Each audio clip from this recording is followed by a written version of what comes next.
The shark arm case is one of the most bizarre and macabre mysteries in legal history.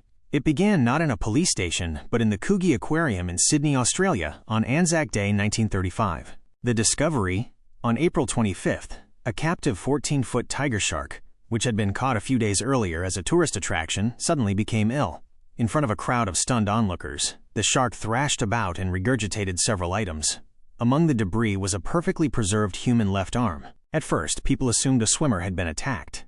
However, a forensic examination revealed a chilling detail. The arm had not been bitten off by the shark. It had been cleanly severed with a knife.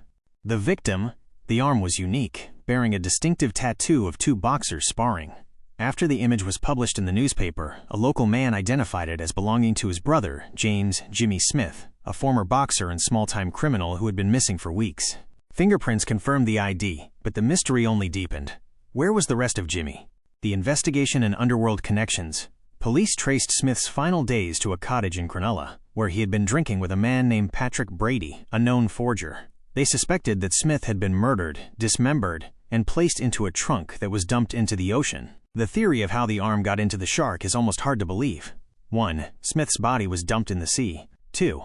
A small shark ate the severed arm. 3. The larger tiger shark then ate the smaller shark, accidentally preserving the arm in its stomach until it was caught and brought to the aquarium.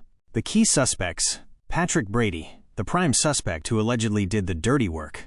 Reginald Holmes, a wealthy boat builder and respectable businessman who was actually the mastermind behind a massive insurance fraud and smuggling ring. When Brady was arrested, he claimed Holmes was responsible. Panicked, Holmes took his speedboat out into Sydney Harbor, shot himself in the head, fell into the water but miraculously survived. After a high-speed police chase, he eventually agreed to testify against Brady. The final twist.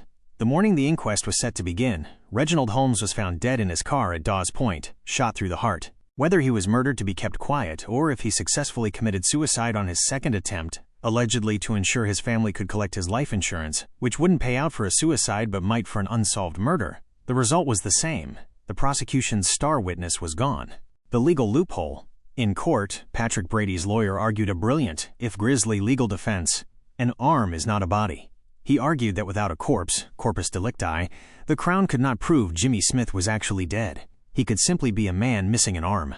With no witness and no body, the case collapsed. Patrick Brady was acquitted and maintained his innocence until his death in 1965. The shark arm case remains officially unsolved.